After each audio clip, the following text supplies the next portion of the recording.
የወልመል መስኖ ልማት ፕሮጀክት ኢኮኖሚያዊና ማህበራዊ ተጠቃሚነታችንን አረጋግጦልናል አሉ በባሌ ዞን የደሎ መና ወረዳ ነዋሪዎች።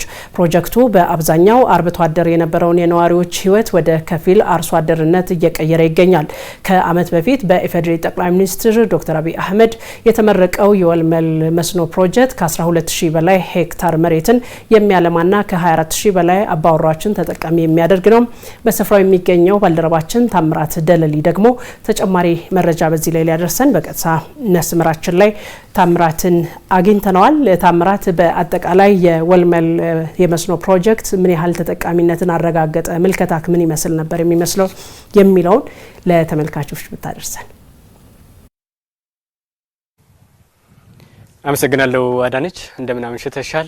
ባለፉት የለውጥ አመታት በግብርናው ዘርፍ ከተወሰዱ የሪፎርም እርምጃዎች መካከል በቀዳሚነት ሊጠቀስ የሚችለው የዝናብ ጥበቃን በማስወገድ ዘላቂ የመስኖ ልማት ፕሮጀክትን ማስፋፋት በቀዳሚነት የሚነሳ ነው። ይህንኑ ተንተርሶ ታዲያ ባለፉት አመታት የተለያዩ የመስኖ ልማት ፕሮጀክቶችን በማስፋፋት በተለይም ደግሞ ከዚህ ቀደም ሲንጓትቱ የነበሩትን እንደያስፈላጊነታቸው ቶሎ እንዲጠናቀቁ ከማስቻል አንፃር በተጨማሪ ደግሞ አዳዲስ የመስኖ ልማት ፕሮጀክቶችን በማስፋፋት ማህበረሰቡ ከዚህ ቀደም የነበረውን ባህል የግብርናን ባህል እንዲቀይር አስችሏል። በተለይም ከዚህ ቀደም የነበረው በአመት አንድ ጊዜ ብቻ ዝናብን በመጠበቅ የሚሰራውን የግብርናን ስራ አሁን ላይ ግን የመስኖ ልማት ፕሮጀክቶችን በመጠቀም ግብርና እንዲስፋፋ በዛውም ልክ ደግሞ የምግብ ሉዓላዊነትም እንዲረጋገጥ እያስቻለ ነው የሚገኘው የመስኖ ልማት ስራ ማለት ነው።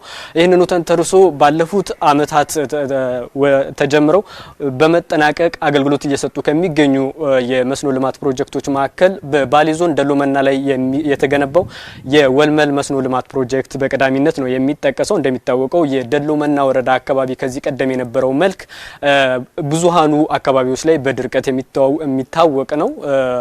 ከፊሉ የአካባቢው ማህበረሰብም በብዛት በእርባታ ስራ ላይ ተንተርሰው የነበሩ መሆናቸው ይታወቃል። እነዚህን በእርባታ ስራ ላይ ተንተርሰው የነበሩትን አርብቶ አደሮች እንግዲህ በዚህ በወልመል መስኖ ልማት ፕሮጀክት አማካኝነት ወደ ከፊል አርሶ አደርነት እንዲሸጋገሩ አስችሏል ማለት ነው። የፕሮጀክት በተለይም ደግሞ የተለያዩ የአትክልትና ፍራፍሬን ጨምሮ የስንዴ እንዲሁም ደግሞ የበቆሎና የተለያዩ ምርቶችንም በማልማት በዚህ ፕሮጀክት ማለት ነው የአካባቢው ማህበረሰብ እጅጉን ተጠቃሚ እንደሆነ ነው የገለጹልን በምልከታችን ወቅት ማለት ነው።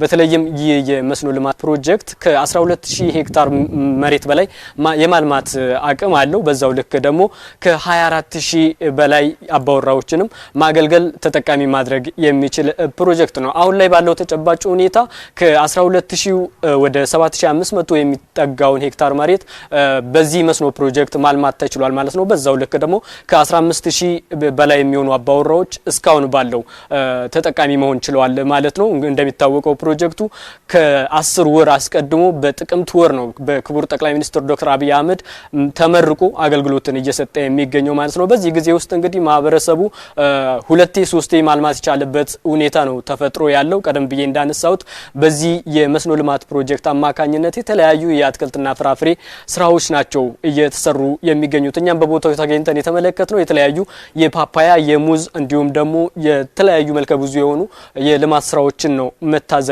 የቻልነው ማለት ነው።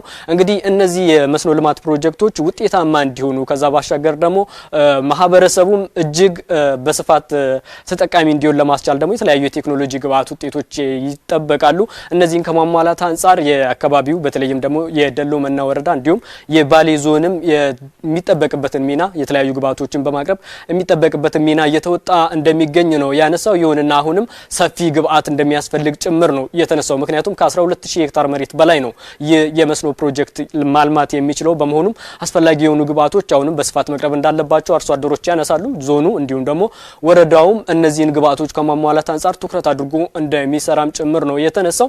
ይህ በመንግስትም ከፍተኛ በጀት ወጥቶበት የተሰራው የመስኖ ፕሮጀክት ታዲያ ዘላቂ እድሜ እንዲኖረው ከዚህ የተሻለ ደግሞ ማህበረሰቡ እንዲያገለግል አርሶ አደሩን ተጠቃሚነቱን እንዲያረጋግጥ ከማስቻል አንፃር የሚጠበቅ አስፈላጊ የሆኑ እንክብካቤዎች እንዲደረጉበትም ይጠየቃል። ከዚህ አንፃር የአካባቢው ማህበረሰብ የሚጠበቅበት ሚና እንደሚጫወትም ጭምር ነው የተነሳው ማለት ነው።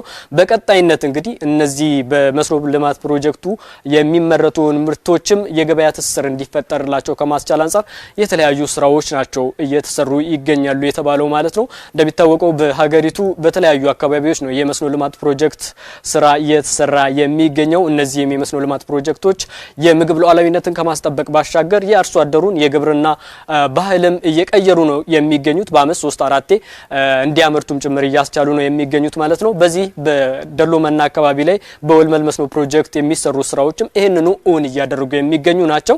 አዳነች፣ ለአሁኑ ያለኝ መረጃ ይህን ይመስላል። አመሰግናለሁ። መልካም። ባልደረባችን ታምራት ደለሊ ከባሌ ዞን በቀጥታ ገብተህ ላደረስከን መረጃ አመሰግናለሁ። መልካም ጊዜ።